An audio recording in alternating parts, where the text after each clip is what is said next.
What's good, people? Welcome to another episode of The Agenda. We're going to talk some Premier League action today. Obviously, we've just finished watching the United-Liverpool game. We'll get onto that a bit later on. But first things first, let me introduce the people we have on today's show.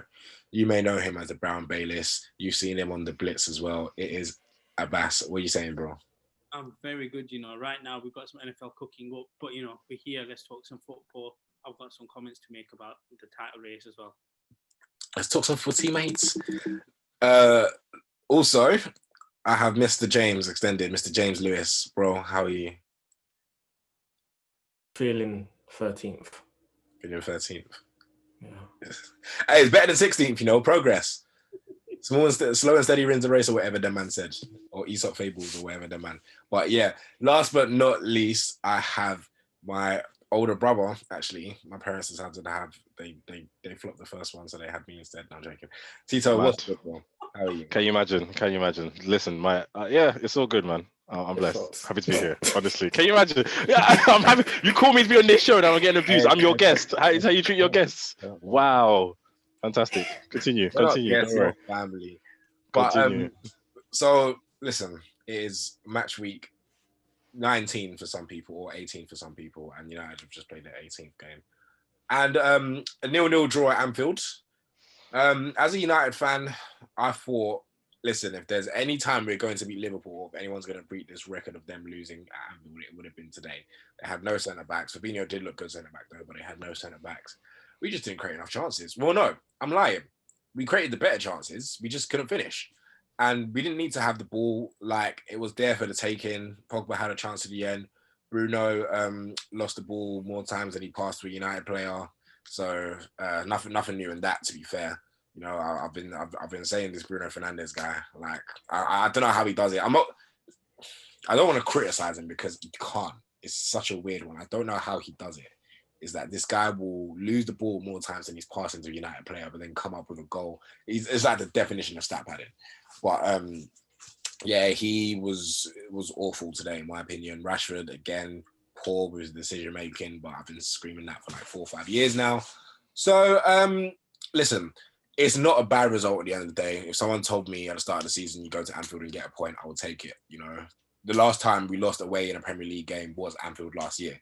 And we were 30 points behind Liverpool then. Now we're 3 points above them. So, as I said, whatever Aesop fables and their man said, slow and steady wins the race. I mean, if we go to Fulham and beat Fulham, like we're still top of the league at the moment. So I will take it. Tito, as a fellow United fan, is there anything else you want to add to the game? So I'll start from goalkeeper and go away to the strike force and then be done there. It kind of just proved defense. So we'll start with defense. De Gea had some good stops. That one from Thiago, great stop. This is why he's one of the top 3 keepers in Premier League, probably top 5 in the world. This is what he does. This is why you pay keepers like that to do stuff like that, because that game was screaming for a Thiago goal like that. Just to, do you know what I mean? Like, he wasn't going to come through play like that. Thiago looked like that could have been the winner there, and De Gea stopped it. So good for him. I wanted to scream. So I called up our dad and I was fuming. I said, because my dad has an agenda against Martial. I said to him, listen, don't start today. But I have an agenda against Lindelof because he does not strike me with confidence at all. This is what happens where a cam turns centre back. But obviously he's a professional. So by all means, please show me that you can play centre back. He had a good game today. He did. So he did so. The back four, I felt confident. It's weird. I can't believe in how many minutes that Salah, Firmino, and Mane haven't bagged a goal. Do you know what I mean? And against that defense right there, do you know what I mean? It either said they've got worse or we've improved. So I'll take that clean sheet. I'm always happy with. Midfield, Fred, McTominay do what they always do. They disrupt play, get your passes in, same old. So they didn't they weren't a liability, which was nice. Pogba, I will run this Pogba agenda like to the cows come home. I will need him to have a breakthrough season because I've got people arguing with me that Grealish is better than Pogba. But whatever. He had an alright game. It would have been nice if he finished it, but didn't. Bruno's a YouTube player. I don't get me wrong. I love him because he plays for us. But man, if you watch 90 minutes of him playing, he will frustrate you. because you're like, play the simple pass, and he doesn't, but then he'll get the goal. It's So mad it's how like, you can play the killer pass, but you can't play the simple one. Like I don't. It makes me real. It makes me feel like this guy's. I physically can't understand. Like, put it this way: if he's not scoring the goals or getting the assists, then we're looking at this guy going, "This guy is terrible." But because he's doing that, and that's how games are won, so can't argue there. He's throwing up Messi numbers. Like it is great. Like that's the mad thing about it. You know what it is? That's the mad thing about it. With Bruno, if he did the simple things, people wouldn't rate him the way they do. I agree. People just. I feel like I don't want Bruno to. No. I don't want Bruno to change his game because at the end of the day, he's clocked that football's a number game. If I make 18 killer passes, 3 of them are gonna come off, and we'll get a goal and assist. Like he's clocked that, right? Yeah. But if I think someone who has a massive agenda against Bruno will, if you find, of course, there's times where he just can't make a simple pass, and it's always a long time it's in the final third as well, where you expect him. Like I've even heard Martin Tyler say like, "Oh, Bruno's passing's not been up to standard today, bro." Man's been saying that since that every single game. No, I mean, like, yeah. So I mean, and it just shows in games like this where, you know, if he doesn't get the goal, he makes it frustrating to watch, because if he scores, no one says nothing. But because he doesn't, there we go. Moving on really quickly, Rashford once again, decision making, good lord, against a makeshift centre back, and this kind of just proves the point that United don't have an out and out striker, because if we were City and had Aguero playing against Hendo and Fabinho, I'm putting him a triple captain on my team, because he's going to bag at least 2 goals, because against 2 makeshift centre backs, you should have really done better. I personally would have thought maybe starting off with Cavani may have helped, but then again, I don't know. His age meant Lewandowski can play 90 minutes. I look at Cavani, don't think he can, you know, but we are screaming for a striker. And that was apparent, someone with that killer blow, and we just didn't have it. And that's the difference between, and this is the problem that City were having. This is why, I mean, I guess they're not, because mathematically they can be in first place if they win all their games. But yeah, exactly. So it does make a difference where if you have an out and out striker against a makeshift defense, we're looking at the favourites whilst we looked even. And yet they didn't have their centre backs, which is quite disappointing. But all in all, I'll take a point. Do you know what I mean? Yeah. Abbas, I want to quickly go to you. So I know you've been tweeting about City, and I know you'll die for Pep Guardiola. So do you now see, obviously with this draw, do you now see City as your title favourites? Bro, I've been saying this for the longest, that City were title favourites. And what people didn't realise was, like you said, Aguero, if he was playing, they would have scored. Tell me where Aguero is right now. He's getting into fitness. Kevin De Bruyne wasn't. He's been getting into fitness for a long time, though. Bro, it doesn't matter. I feel like Aguero barely played this season. He hasn't, because this is what normally happens. Aguero is quite injury prone, to be fair, and he's had longevity with City anyway and the Premier League. So the fact that he's not been fully fit, KDB's not been fully fit, this team actually hasn't been firing on all cylinders. And I remember one game will always stick out to me, and that's West Brom. Gundogan hits the header right at the keeper, staying with Sterling in the added time. But this is what I kept saying about City. They still had the best manager.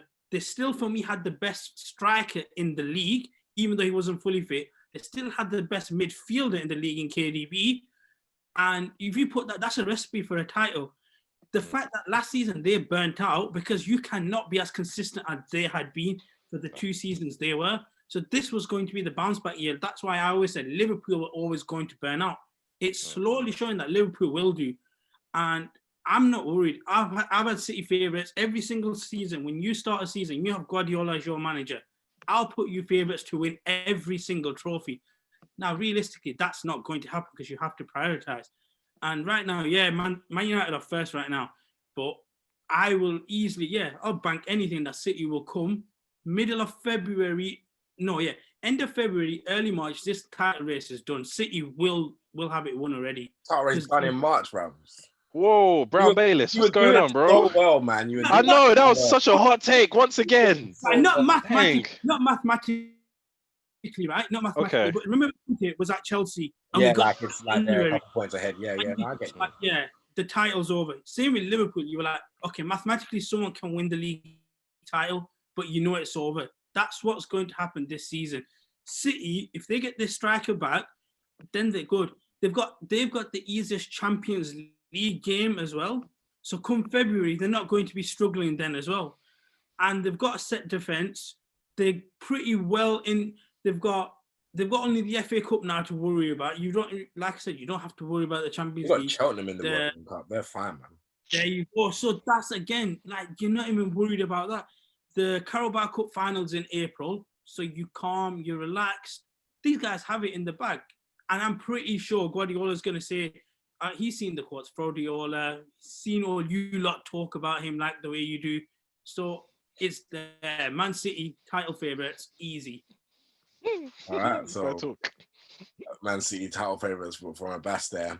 James, I want to go to you. I can see that on your green screen you have Martinelli and Saka there, and I can see like you've got your stocks in them too. I want to talk a bit on Arsenal because your club legend Mesut Ozil has now left or is now leaving to join Fenerbahce. First of all, are you happy to see Ozil go? And second, are you happy to see Ozil go? Of course not. I'm not happy to see Ozil go. There's people still like Joe Willock that's in my club and Ozil's leaving. I'm not going to be happy about that. I'm happy that the situation has come to an end because there's no point. At the end of the day, do you know how weird that is? You think why we play so bad? It's partly because of things like this. The team don't know what's going on, where everyone's walking on eggshells. People love Ozil. He's always in the dressing room, but apparently he can't play. Things like that, that's distractions. Arsenal, we don't have a mentally strong team, so that's obviously playing on them on the pitch. That's not an excuse because they're playing awful, but I'm just glad that Ozil's situation is sorted. He can go and do whatever he does in Fenerbahce. He's not going to ball out. But he's home. In Fenerbahce, bro. He's not going to ball out. I refuse. You refuse? No, listen. He's not going to pull out in Fenerbahce. He'll probably he's not pulling out. Yeah, but this is where his career goes downhill. He'll get assists, but he ain't going to ball out. Like, he would have balled out at Arsenal. Like, if he was going to ball out any time, he would have balled out this year. But what could have been? He'll get a nice little Turkish Super League. Yeah, but do you not feel like, especially cool? I watched the Palace game, and you just without hearing, dare I say it? I know in this day and age, fullbacks are very key to an attack nowadays, as you saw with today with Robertson and Trent just spamming crosses constantly. You guys looked. There was a lack of creativity about Kieran Tierney in the side. There was a lack of life. Yeah, there was a lack of life, and so. Do you still feel like Ozil could have done a job? Let's say if Arteta wasn't a demon, do you think Ozil still could have done a job, or would you think because he didn't play that well when he first played Arteta? Do you think Ozil could have done a massive job, or do you feel like he would have done a massive job? Is it just done a massive job? Massive, because he would have done a massive job. Think about it. We were begging for a 10. He tried to do Willian as 10. He tried to play Lacazette as 10. Then he actually said, "Wait, Emil Smith-Rowe, you're a 10. How about I play you?" Then things actually got better for a bit. Imagine if you actually had a recognised number 10 that's actually creative, that actually is the best footballer at our team. At the end of the day, it's like, it's not hard to see. If you want the players to play well, play them in their positions, the fact that we have to rely on Tierney is appalling. It's appalling because at the end of the day, he's not Robertson. He's not Robertson level. At the end of the day, he's not one of the greatest players where you're like, oh, okay, I understand it. Same with Saka.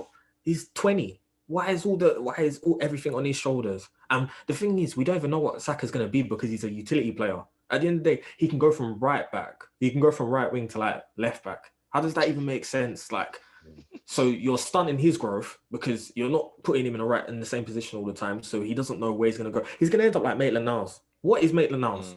What is he? He just floats around. Like, I can't lie. You just at it, fam. You just vibes. At the start of the season, I was misled. I thought he was wavy. I thought he was about it.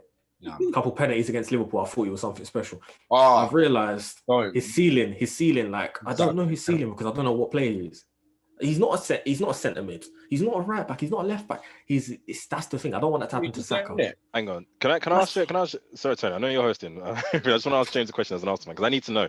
Like, obviously, you see all the tweets and everything. I'll follow all you guys on Twitter as well, and obviously see your pain as an Arsenal fan. But I just got to ask though, where does Arsenal go from here? Is it do you take the American route? I mean, you ain't got no draft system, so is it a 5-year plan? You can't tank, because that's relegation. That's for money. So is it a 1-year plan? Is it a 2-year plan? When are we probably going to see Arsenal get back to not even winning the league? Let's say even qualifying for Champions League. How many seasons? The thing is with Arsenal, when we decide to be serious, that is when things will get better. The thing is, we're not serious. Arteta was you deciding to be serious. I remember man came into the changing rooms was like, I want drones. And then during the FA Cup final, because my man done modern foreign languages and spoke like 7 languages in one sentence, you were like, yeah, we're serious now, fam. I never said that. No, listen, I'm just going off what I see from Arsenal. Why I'm saying we're not being serious is because we're handing players like Rob Holding 3-year contracts. We're extending their stays. We're sending out players like Saliba without watching him play. Apparently, you haven't seen what you've wanted to see in him. But then why bring him back from loan? Did no one watch him out there before he came back to Arsenal? All of these things, you're defiant on playing Willian when William's not up to job. Like you gotta play him because you guys decided to give him a contract for 2 You've seen he's bad. Why are we playing him? You've seen he's bad. Back for Willian, that was one signing he wanted, Black. He said. The point is, man, I think I broke his back. I need to say something though. Like, the reason he plays Willian is definitely the same reason Lampard sticks with his signings. When you sign them players, you have pressure to play them. Gotta back them. Now, the only thing I'll say is, for me, the way I look at Arsenal now is, when you say about Champions League, I can't see how you are ahead or ever get into that top 4 spot. I can't. My head won't be able to come around the fact that United somehow will sneak in there. And if they don't, then it's always top. Chelsea somehow. I think Chelsea sneak somehow.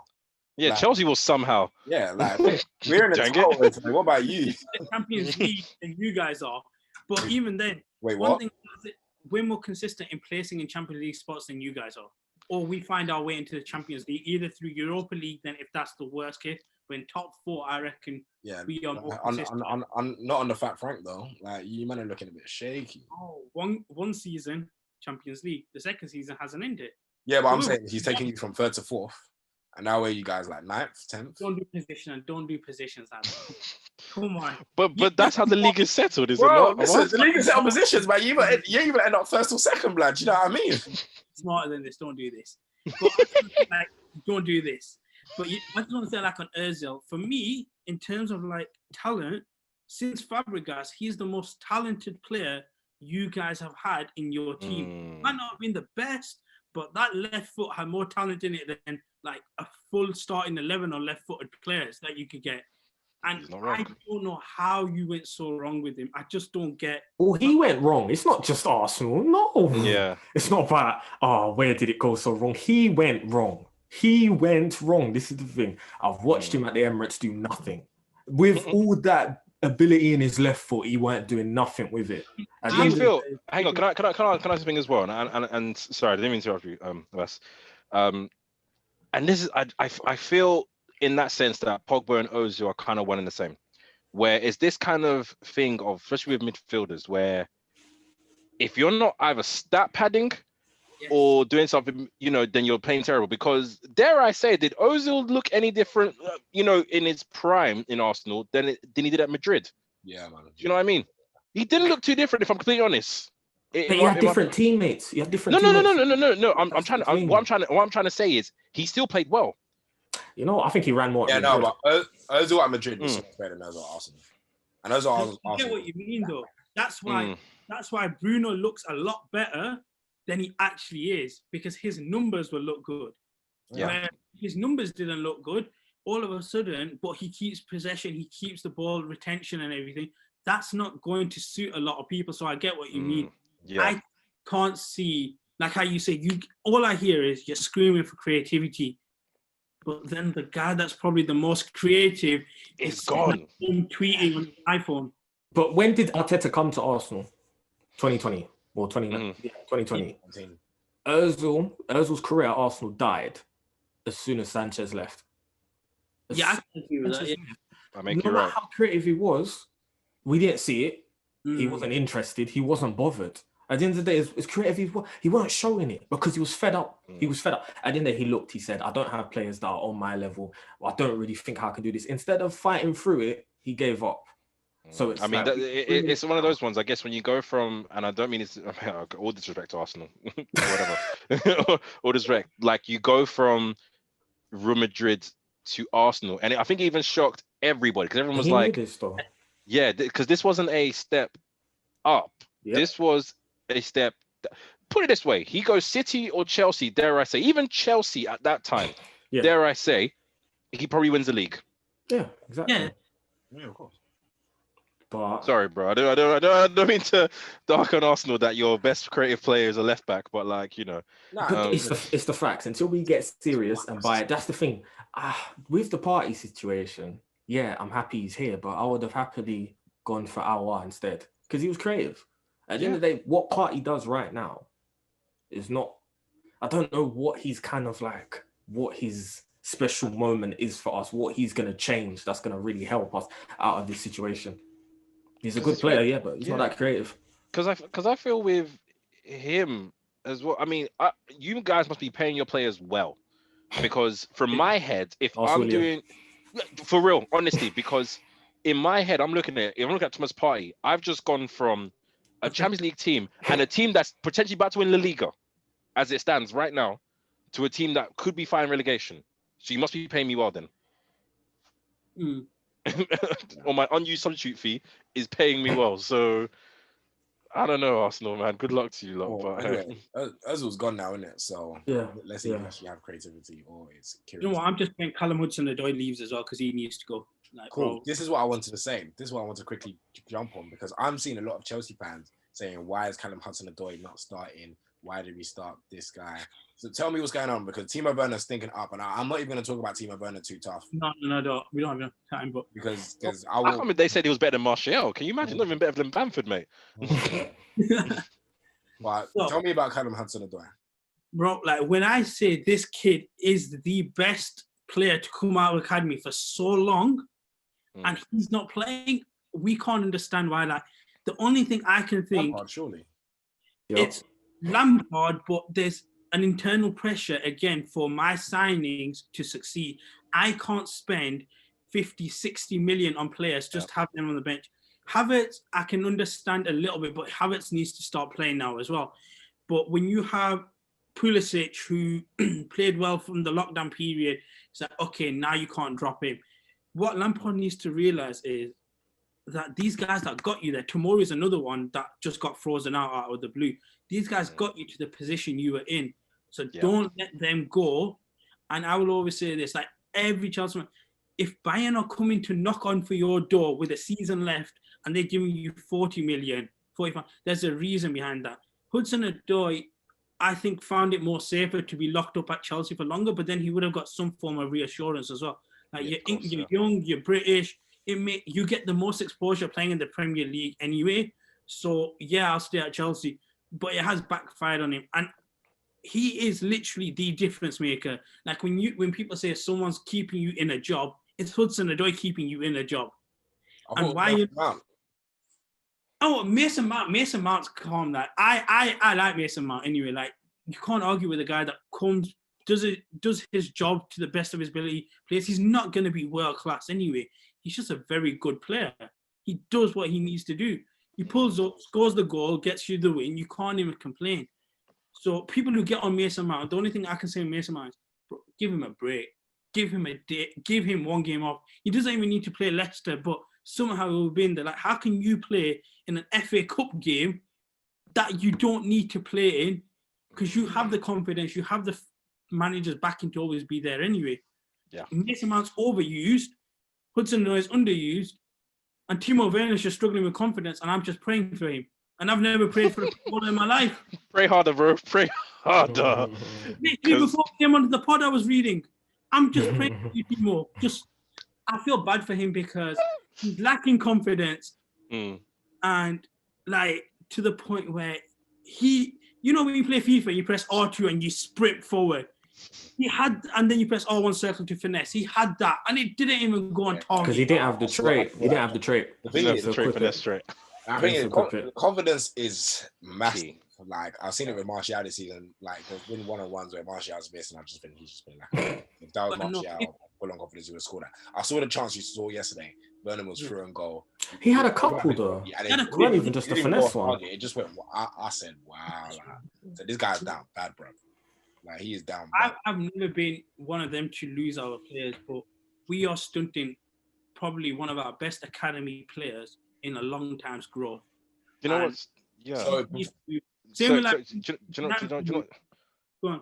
Yeah, do you know what's funny? So I used to work for Chelsea for a bit, and I got to speak to some of the academy players as well. So I spoke to Billy Gilmore and Mark Gay, and just talking about, because this was about last season, and we're talking about, okay, you got a transfer ban. What are you gonna do? Because now, uncharacteristically, Chelsea have to play you lot now. Do you know what I mean? Like you can't, because Chelsea have not really been known, I guess, maybe from the Jose era, use them. The youth, sell them. Sell them on season, and then everyone, having Lukaku sold, make the money, whatever. Now, it seems that once again, you spend all this money, and I completely agree with you, Mr. Brown Bayliss. This is not a hot take. This is fact. You spent too much money on these guys. Hodgson needs to ask to go on loan or something, because he's not going to get the game time. If you go on loan, for me, the way I've always seen loan now, I know we're running out of time. If you go on loan, automatically you're stunting your own personal growth, because that means, okay, you're not good enough to get signed to a big team, but you're good enough for 6 months at a downgrade. And a downgrade. Depends where you go on loan, though. I was going to say depends, because what if? Yeah, I get what you mean. For some loans, what if he went to like a Europa League team? I don't know who's. I can't think of one at the moment. But what if he got to play European football and be a starter, not just like a sub loan, like a regular starter? I just think if you've got Bayern coming for you, you can't. Should have gone. Yeah, you've got to go. I understand the risk of signing long term that he did, but now you have no control. I mean, why didn't you just do what Sancho did? I mean, it's what I get what you say, the exposure to champions, but I think that exposure is now gone now. Social media will do the exposure for you. I didn't know Sancho before Dortmund. I was like, oh, okay, the English player playing in Germany, and he's an international. Interesting. We don't have that in a while. I mean, why not do a Sancho? Not everyone can adjust, though. Not everyone can adjust. It's a big thing moving to a different country. That's the thing. That's why Sancho is so out there, because he was one of the first to do it. I think sometimes people speak to their family don't want that. I'm just hoping Tomori move to Milan that he's meant to be doing. That works for him, because he's another one that I don't want his career to mess up by not playing. But then moving no to West Ham. Could have been going to choice before games. Silly guy. West Ham would have been the downgrade. West Ham would have been the downgrade first. Milan now. It's the Prem though. No, but it's the style. It's like you don't want to be, and this is where, dare I say, we make full circle back to Ozil in terms of the style of football he was playing before Jose came and ruined it for him, and then he left afterwards. Was Benzema, how may I assist you? That was the meme. If you had the ball, you press triangle, Benzema, circle, done. Ronaldo, triangle, circle, done. All done. But anyway, doing North London is so far. We're gonna wrap up there. Guys, thank you so much for coming. Thank you for watching another episode of The Agenda. You can follow us on Twitter at the.zoneldn, on Instagram at the.zone_ldn. Like, share, subscribe, and last but not least, deuces.